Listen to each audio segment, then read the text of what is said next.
We are Gujarati. અમારા ઘરે કોઈ વસ્તુ વધે ને તો અમે એને ફેંકીએ નહીં, અમે એનો આવિષ્કાર કરીએ.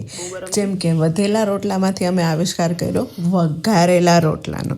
તો આવો જોઈએ આ વઘારેલો રોટલો કેવી રીતે બનાવે છે. અને આ ખાઈને તમારા આત્માને એટલી તૃપ્તિ મળશે ને કે વાત જવા દો.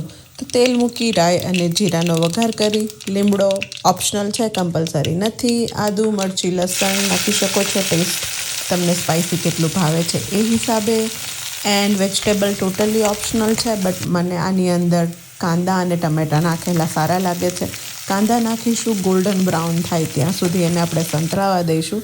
રોટલાના આવા કંઈક બટકા કરી લઈશું. કાંદા ચડી જાય એટલે ટમેટાં નાખીશું, એની અંદર હળદર નાખવાની. એન્ડ દેન ધાણા જીરું હોય તો નાખવાનું, એ હોય તો ચાલે. મીઠું નાખવાનું સ્વાદ પ્રમાણે. પહેલાં અમે કોઈ વસ્તુ માપીને ના નાખીએ, હાથમાં આવે એ નાખી દેવાનું. અને લસણવાળી ચટણી, ખાંડેલા લસણવાળી ચટણી.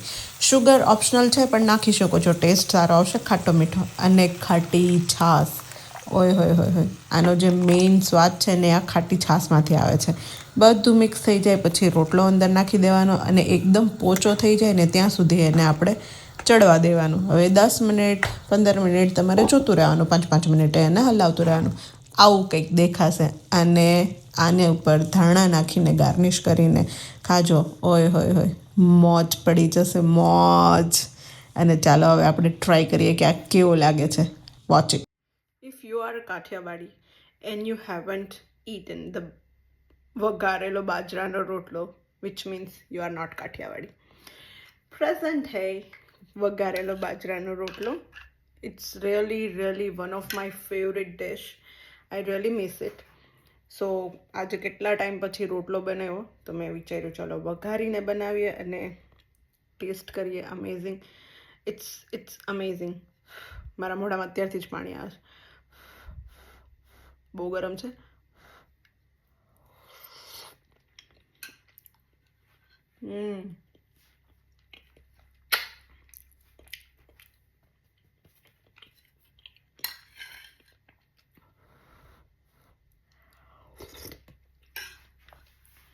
You should must try.